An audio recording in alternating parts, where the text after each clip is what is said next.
Hi, welcome to our second edition of Erie Christian Church, Food for the Soul. We're going live for the second time. Last week we made breaded chicken grilled cheeses and they were really good, and we had a lot of comments and a lot of excitement of people checking in and joining in and trying something new.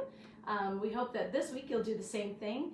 This week though, we are going to make cake mix cookies, and I know a lot of people have made them. I've heard from some people that really like them and have different variations on what we're doing tonight. And so we really want to hear from you. So if you're watching today and you have a recipe or some ideas for this, please feel free to check in.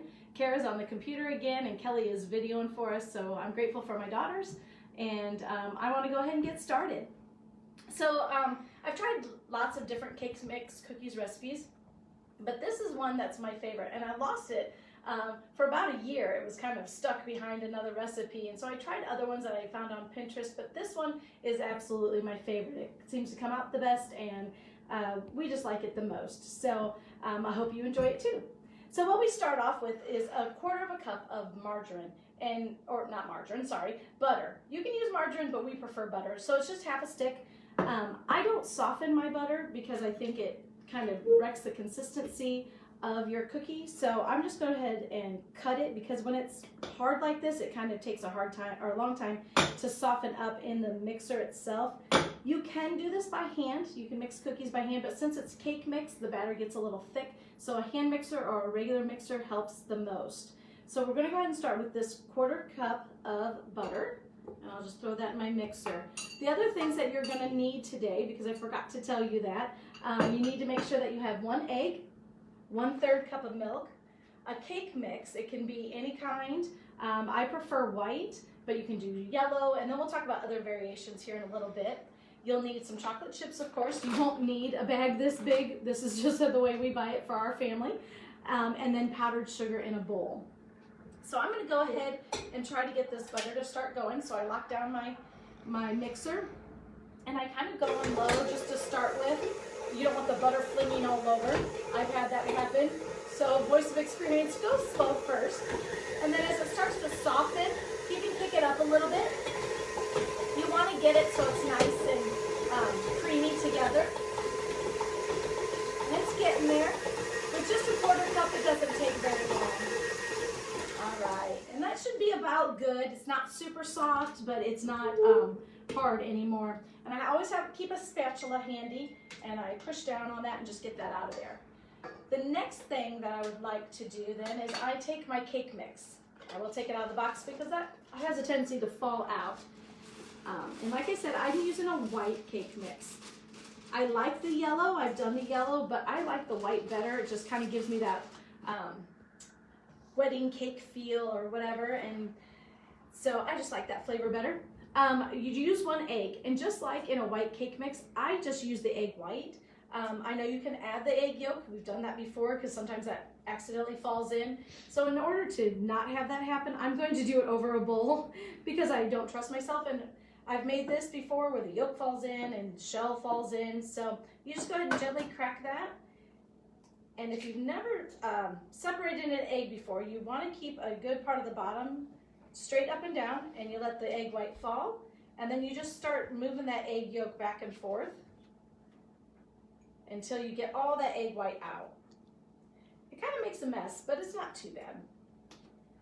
And then I'll just put my egg yolks together, put that back in my box because my box is empty. I'm going to wash off my hands, because you should always wash off your hands after having egg, because you don't want to have any germs. And one thing in the kitchen, I know it's really hard to not want to do it, but don't lick your fingers. Rule number 1 in the kitchen, don't lick your fingers. Keeps everything sanitary. All right, so I pour my egg yolk in there, and I'll put that there. And that is all I'm going to put in right now. I'm going to go ahead and put that down, put it on low, and go really slow with it, because I don't want the powder of the cake mix to poof up all over. I've also done that. My girls are making sure that I don't mess up. So this is going to be really crumbly.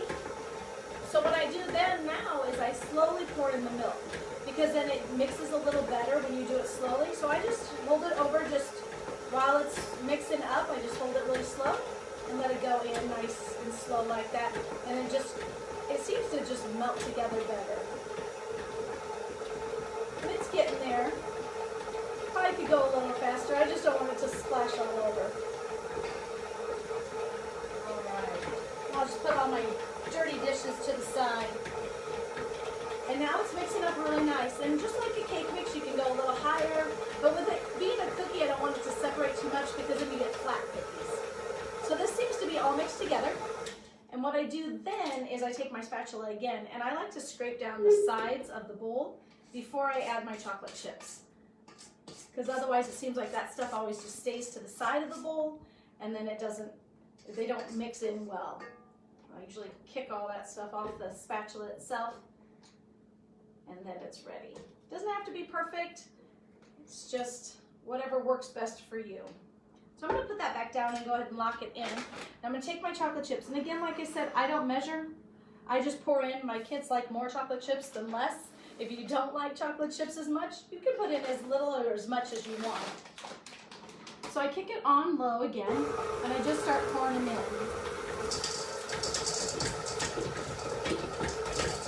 Until I think that that's the right amount. I mix it in just a little bit because you don't want to crush up the chocolate chips. And sometimes it kicks back up. All right, and now that looks good. It looks like all the chocolate chips are integrated into the dough, and we are ready to start making our cookies. All right, I'll scrape that off. Now you can use a spoon. My mom always used a spoon to make her cookies, to form them, to get them out of the bowl. But I have this wonderful cookie scoop, which I recommend to everybody. They're a wonderful thing. And then you need your pan. We use a Pampered Chef stone. I like that the best to make my cookies on. They just have the best flavor, I think, to do that. I'm going to take this off. All right. Put that down so it's out of the way. All right. Now this is where the powdered sugar comes into play. So you need powdered sugar in a bowl. And I put a plate underneath because it really does make a mess, unless you're not as messy as I am. But I have a tendency to get a little excited and get it all over. So I have my powdered sugar in a bowl, and then I just put the plate underneath to catch what I mess. All right. So I use my cookie scoop. I just reach into there, and that's what the dough should look like, or something similar. And then you just kind of form it with your fingers. This is why we don't lick our fingers, because I just touched the dough. I'm going to go ahead and scoop that into the powdered sugar. And I'll get another scoop ready because my fingers are already messy. There we go. And then you just roll it into the powdered sugar. You don't have to use a fork, again, since your fingers are already messy. But it kind of turns into a paste after a while, so I like to keep as much mess away as I can. So you really roll it into the powdered sugar really generously because it's more sugar. It's fine. And then you start putting them on your tray. See, I already got some all over here. I'm going to go ahead and roll one more for you. Now, we talked about you could do different varieties of this. You could use yellow cake, like I said. You could do butterscotch chips in this along with it. You could do peanut butter chips. You could do chocolate cake with peanut butter chips or butterscotch chips. You could do red velvet.